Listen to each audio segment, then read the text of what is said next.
let me continue in English and introduce Piotr Jablonski. He's a solution architect at Palo Alto Networks covering cloud-native security. He designed and deployed multi-cloud solution from the perspective of service providers, data centers, visualization, and application layers. Currently leading security project related to public cloud, Kubernetes, and DevOps. His speech has a name, Prisma Cloud Admission Control, 3 ways to control Kubernetes deployments.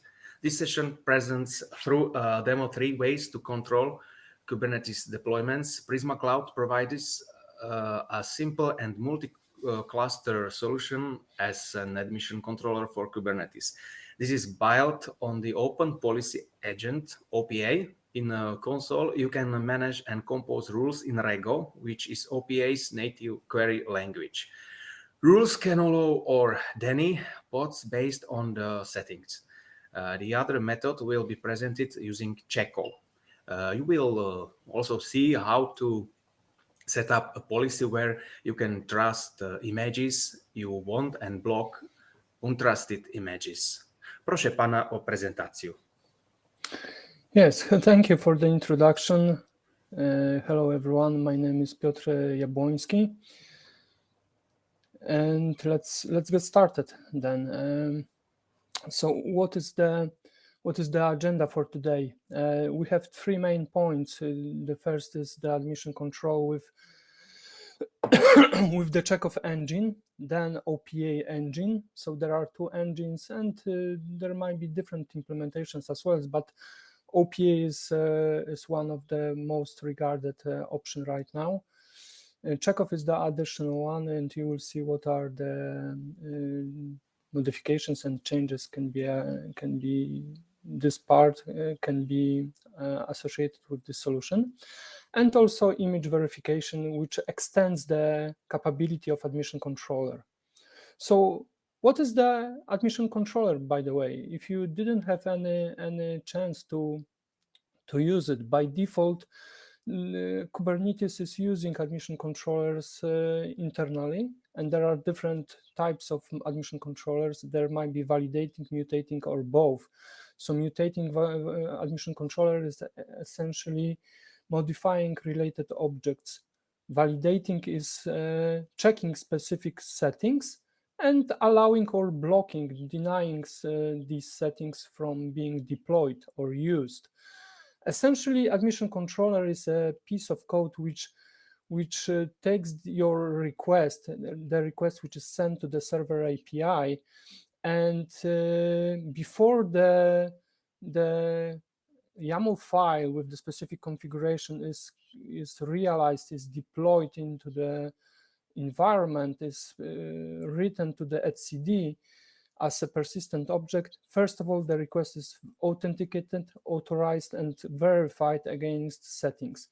And actually, with admission controller, with validating admission controller, you can verify any settings which you send via request with YAML file. So it can be CPU limitations, it can be security privileges, it can be labels, it can be any settings which are part of this YAML statement. So it's very useful way how you can apply best configuration, best practices configurations, and also in terms of security. By default, validating admission controller is not utilized. You need to use it. You need to turn it on by applying a webhook. Webhook, which is deployed, and you will see in the second, where the admission controller is applied in the overall security landscape. So as you know, security threat vectors are present at every stage of software life cycle. So we have 3 main life cycles, stages of life cycle, which is build, deploy, and run. And if you are thinking about security overall, you should apply your security parameters, security measures at every stage. So you should think about, as a developer or as a DevOps, to deploy security even starting from the IDE, like Visual Studio Code, you can run plugins, and these plugins can apply IAC, which is infrastructure as code check marks to verify your templates written in Terraform, YAML structure. You can do this already with Chekhov, for example. Then you need to apply security scanning options in CI/CD pipelines. But before applying a secure YAML statement, Kubernetes YAML statement with the specific deployment to the production or to the running environment, you can also apply this admission controller. So just in the deployed stage, you can apply the admission controller to verify the configuration once again, maybe to verify if the image of the container is trusted or not. So these can limit the risks are associated with intentional or unintentional attacks or vulnerabilities which may come with the specific packages. Admission controller is specifically useful for application API to protect containers and hosts, because containers and hosts, by the way, at the end of the day, can be compromised if they are vulnerable simply because of too wide privileges, overly permissive privileges. So for example, if the container is running as a root or with net role, net admin operating system privileges, capabilities, which allows again to execute low-level operating system commands to gain visibility or even execute commands on the operating system to block or intercept the traffic between the different containers. Also, to protect API misuse, admission controller is also very useful. So how to apply, how this admission controller is working? Usually in the internet, the graph, the pictures are focused on the API icon, which is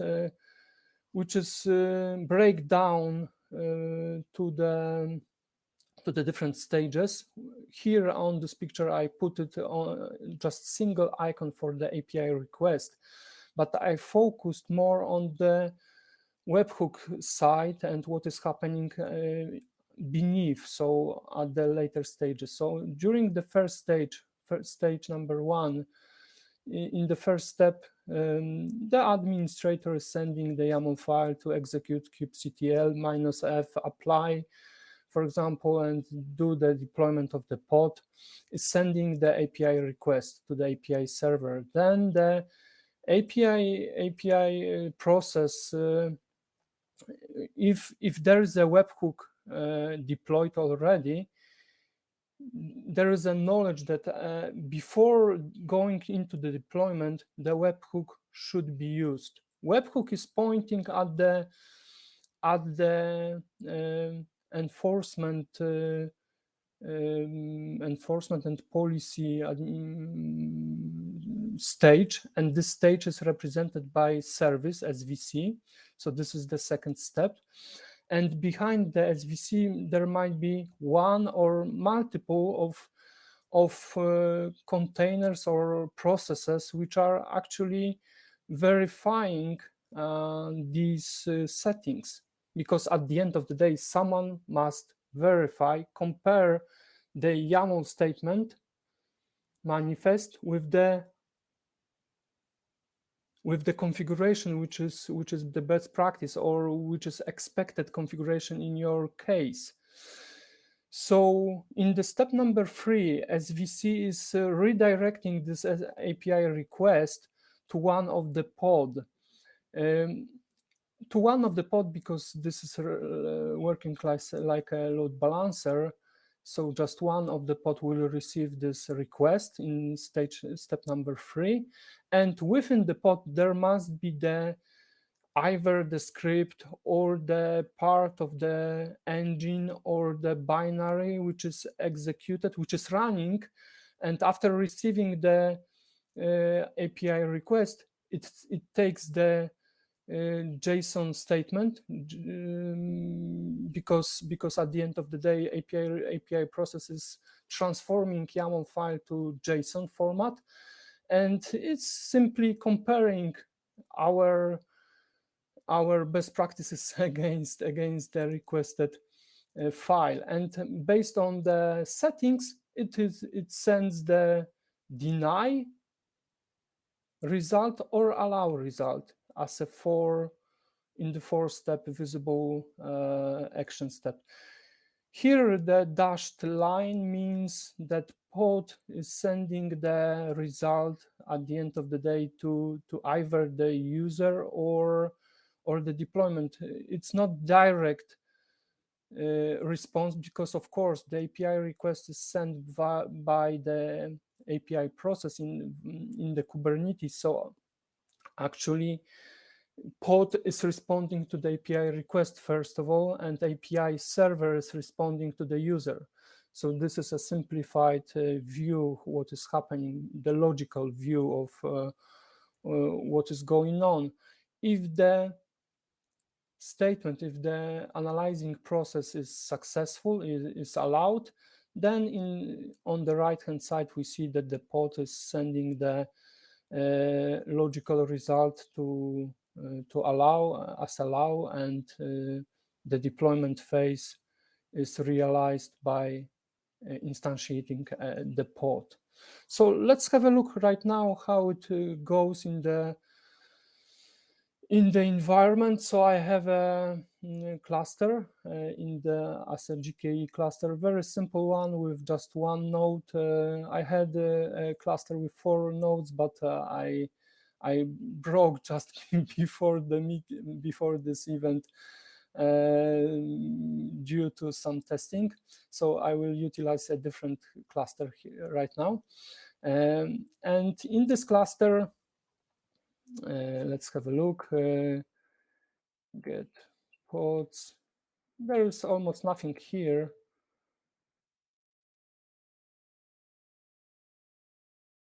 So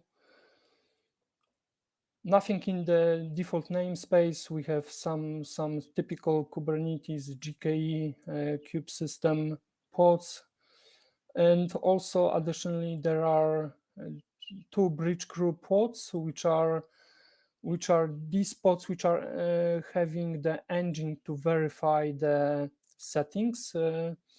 So the SVC will redirect the API request to one of these pods in the bridge group namespace. And I have also prepared one pod for the twist lock. This will be useful for OPA later on. So how to verify the webhook?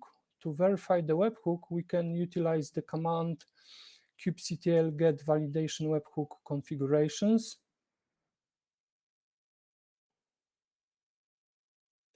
And in this cluster, we have 4 webhooks. Validating webhook, which is responsible for verification of configuration and security best practices, is this one. I enabled this webhook 16 minutes ago. You will receive in the presentation all the reference links where you can find these settings, these webhooks. All is available in the GitHub repository, so you can download it. I would like to focus right now on the on the functional perspective of this validating webhook admission controller. Okay, once we found webhook, we can have a look what is inside. So kubectl describe validating webhook configurations plus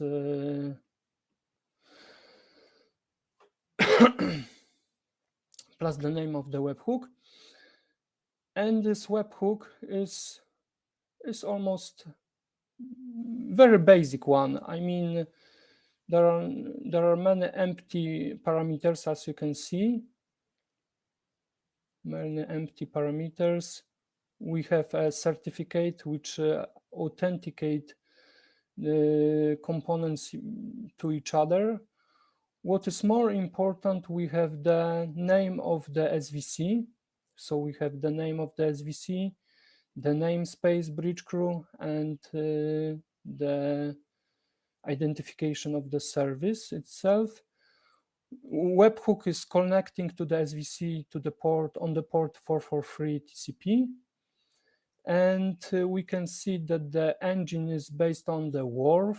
WRF is the engine written by bridge crew, and this is also part of the contribution of Palo Alto to the open source community. And do we have something more?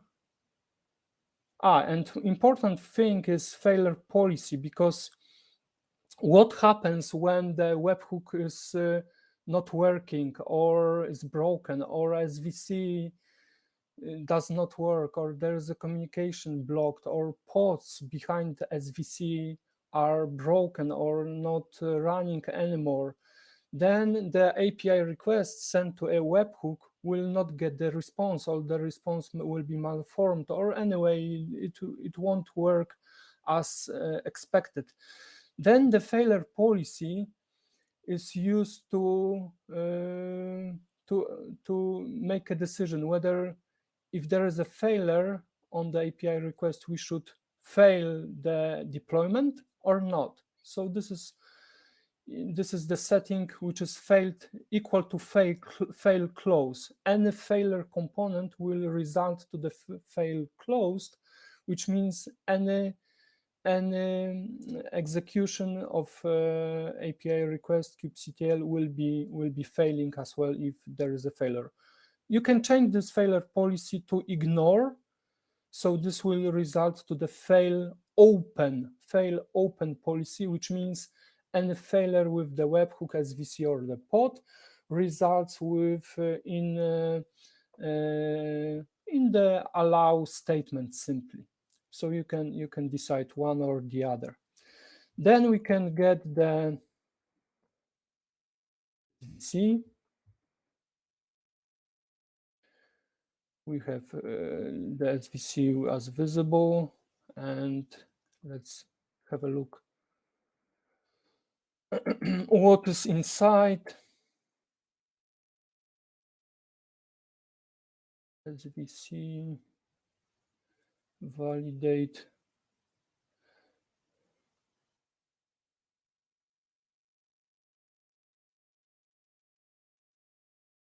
In the specific namespace.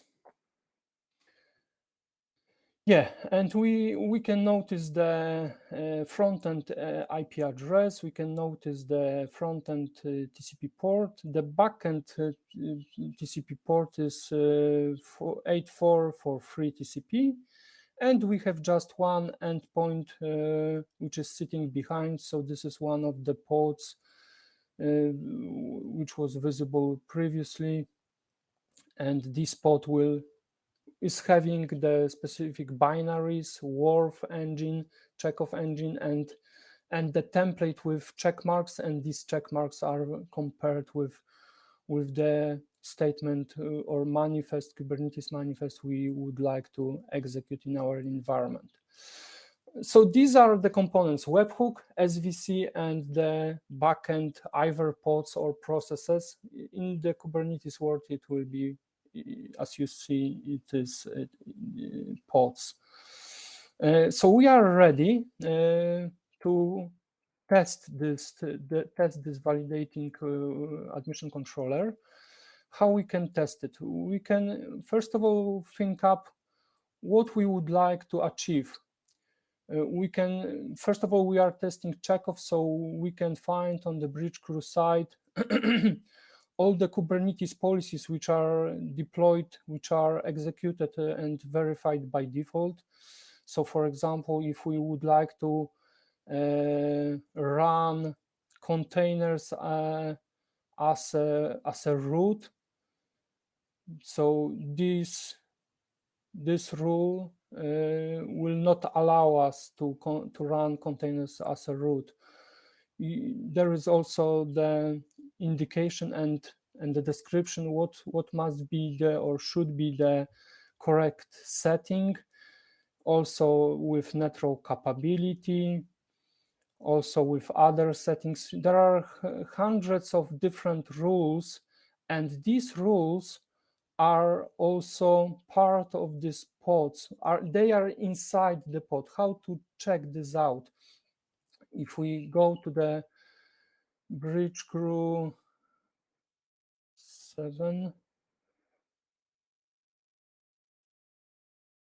and right now if I do check of config, these are identifiers of the check marks which will be used to fail the configuration, the deployment. So there are hundreds of rules, but only these rules will fail the deployment. Each of the best practice is having the ID. This ID is visible here, for example. So if we talk about, let's say, ensure container is not privileged, or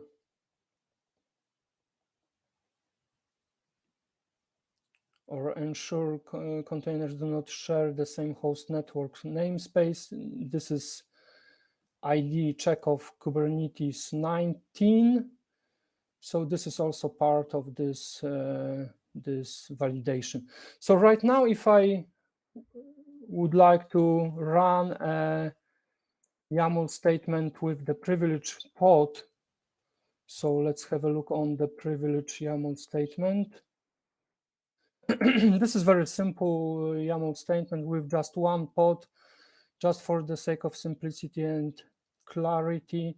We have the security context privilege true. This is this is definitely not best practice to, from the security and the configuration standpoint, to run such a pod. So if I run right now kubectl-f privilege pod apply, let's see what happens. Our request should be denied by check of engine. Webhook is redirecting the request to the pod, and we can see that the engine denied the request based on 4 issues. One of the issues, container should be not privileged. Somewhat similar reason is also container should not run with allow privilege escalation. Default namespace should not be used. This can be changed. In some environments, default namespace is nothing wrong, and it can be absolutely used. In this case, it's the reason why also the execution of this pod is blocked. Minimize the admission of root containers. This is also related to ID 16 and 20. But totally, there are 18 issues. Just 4 of them resulted to deny statement, but there are also low severity issues. We can click to the link, and we can go to the full report statement. You may wonder how to get this access to this graphical user interface. You can set up the free account because for small environments, Bridge Crew is offering free of charge accounts, so you can get the access without any specific charges, and you can get the full JSON statement with each of the configuration best practice. Some of them are low risk, low severity, so that's why they are not contributing to the decision. At the same time, if I apply kubectl-f unprivileged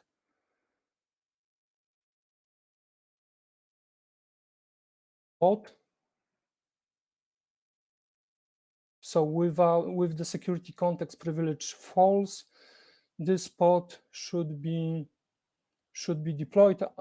Actually, it won't be deployed because again, other statements are also are in place. So we need either turn off 20, 21, 23 from the checkoff statements, which can be done like this. vi checkoff config 20, 21, 23. Let's turn it off. 20, 21, 23.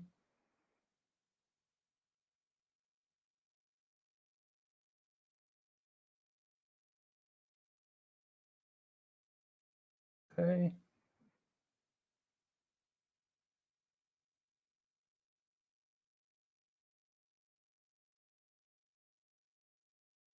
And let's try to apply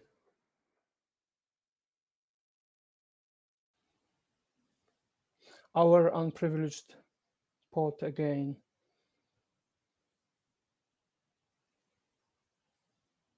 And one thing more, which is kcd.live checkoff apply.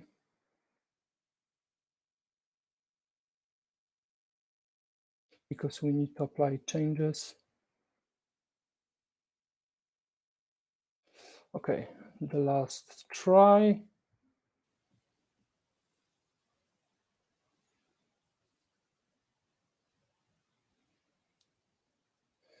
There are 20, 21, 23.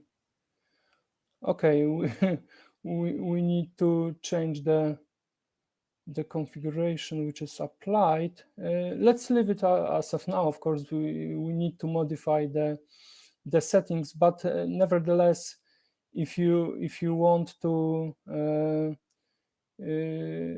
change the policy, as you can see, you need to configure the YAML statements, which is less convenient. So let me show you a bit more convenient way how you can manage the policies. So instead of running this checkoff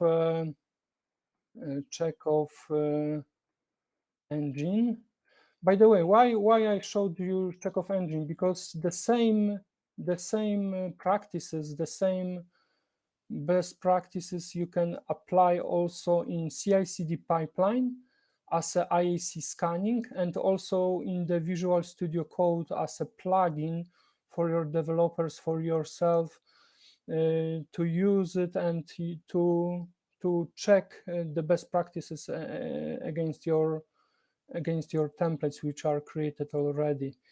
Okay, so to apply OPA engine, I need to uninstall the webhook. So let me do this quickly. So I can do kubectl-f, and I need to indicate the bridge crew folder, delete.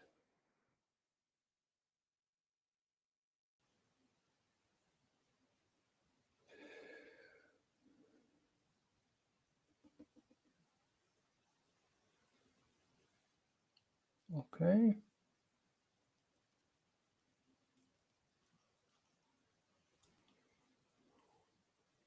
The configuration is deleted. And I will apply a new webhook, which can be associated with the additional tool, which is in this case Prisma Cloud. Why I'm talking about Prisma Cloud? Because in this case, you can also utilize additional features like verification of images, verification of other settings, which is normally not possible with standard OPA. So with this, we can generate the webhook. webhook configuration is given from the graphical user interface. We can grab the webhook with the certification. In this case, the failure policy, for example, is ignore. So this is failure policy results with fail open.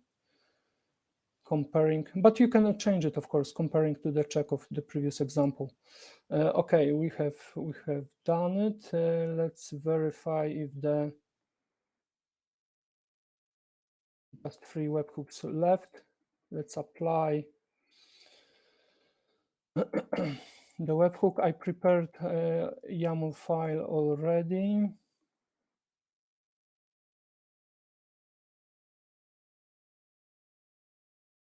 Webhook is created. Okay.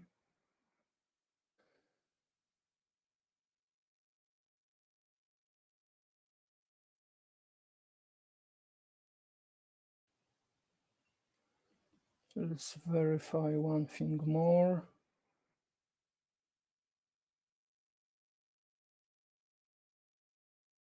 So we are pointing at the twist lock defender. Okay. And one last thing is to verify if we have get SVC.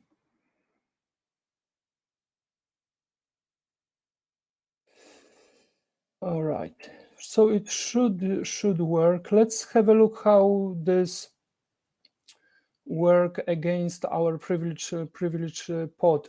Comparing to the Chekhov, first of all, OPA is a different engine. Is the engine written in Go? Yes, in Go. Chekhov is written in Python. And also rules which are written in the OPA, they are written in Rego language. So you might be not familiar with Rego language, but essentially it's very simple. It looks like this, that the message is taken as part of I mean, we are taking the YAML statement, the JSON format, which is executed by the API server, and we compare the parameters from this statement, from this manifest, against specific parameters we want to execute. So in this case, we find that we want to react upon creation of the pods, and we need to check the security context if the security context is privileged. If yes, because all the statements are, from the logical perspective, are combined together. So there is a Boolean operand and then the message sent is privileged pod created plus the effect is block. We can use a different effect like allow, alert, or block, but in this case we will use block. And yeah, in this case it should be ready. Let's find out if it's working or not.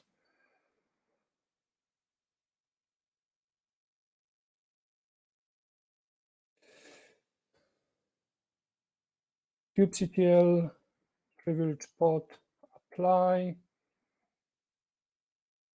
And you can see the message is different because the different engine is validating. And there is a denied request privilege pod created, which means this is the message which is configured here. And the beauty with this solution is that we don't have just one block of all the check marks in the same statement rules. We have a separate rules, rule by rule. We can manage them separately, which is in some time more convenient, and also the convenient way with this approach comparing to even standard open source OPA is that you can manage in the one repository all the all the admission controllers across different clusters, across different environments, Kubernetes releases, or in the hybrid environment as well. So this is providing a single dashboard for monitoring and policy enforcement. If we try to execute right now kubectl-f unprivileged, it should be successful.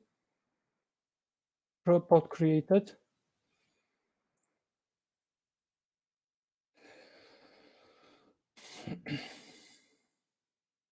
Pod is created 9 seconds ago, unprivileged nginx. And the last step for today is to add on top of this configuration best practices enforcement, to add also verification of the image, which is not an easy stuff because by default with OPA we don't have such an option. With Rego language, so although we can add, for example, digest, SHA-digest comparison, so you can write down the policy which compares digest against your static entries, like I did here, which where I'm comparing in the statements with the specific entry, which is unscalable, of course. More scalable option is to utilize notary service, and I added the link to such an example where you can find the example how to utilize the notary service. So the external service where you can have you can instantiate your own notary service, but essentially you have the trusted digest signatures, and you compare simply the signature which is used in the manifest Kubernetes YAML file with the signature which is trusted and it is located in the database. So in that case, you also utilize OPA with, for example, Prisma Cloud to execute the policy and enforce the comparison between these digest entries. So you have the script visible here and also allowed to you, accessible to you for the download on the GitHub repository. But there is a drawback of this approach, because with this approach, you need to operate on the digest level. With modern solutions, what you can utilize the ability to, first of all, find out what images are risky, because based on the digest, you cannot, you don't know, maybe today is not vulnerable, this image is trusted, but after a month, there is a new vulnerability. So based on the static entries, even in the notary database, you cannot refer, you don't know what is the risk. With the tool which is combining the vulnerability scanning and threat detection with the OPA, you can do this. And this is available with the compliance service trusted images. I need just 3 minutes more and I will show you the example here. So I added trusted registries with repositories. One of them is docker.io library nginx, because I would like to run my nginx here in this environment. You can state also trusted images by layers and digest if you want as well. And you can also define untrusted images. So if you know them, you can define, but the overall fallback effect is block. So any image which is untrusted should be blocked as well. So let's have a look if it does work here, because it requires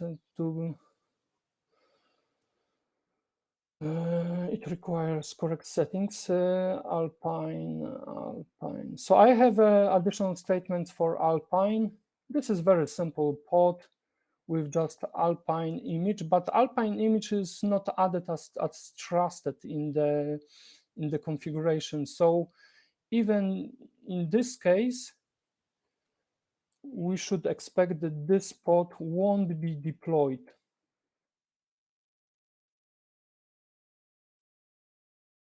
Let's have a look. So the first communication created suggests that everything is fine, but the actual result is a bit different. So if we take get pods, we see crash loop backoff. And if we describe it,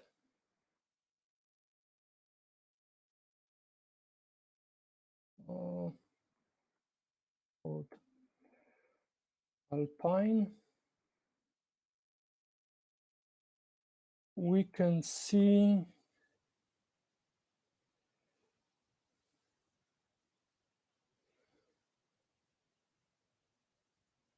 pulled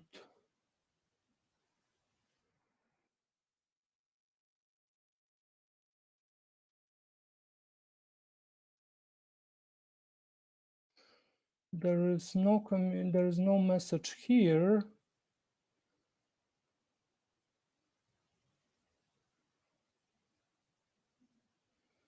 but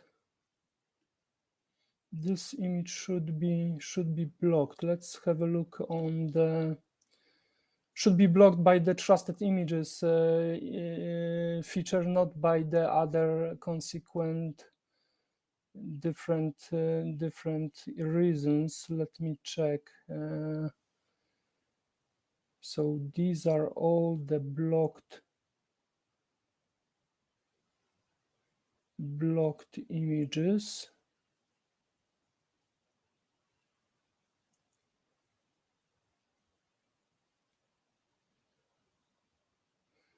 Okay, let's have a look on the containers.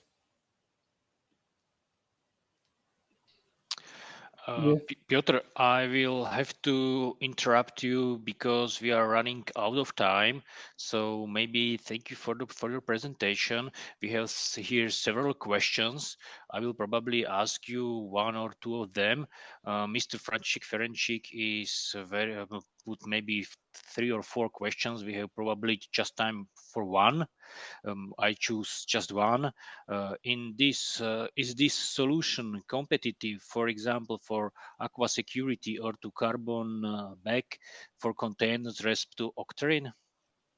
Yes, it's competitor to the carbon black and aqua security, and you can you can contact with us so you can get more comparison in terms of that, in terms of CSPM, in terms of CWP, in terms of all the security features available. Yes.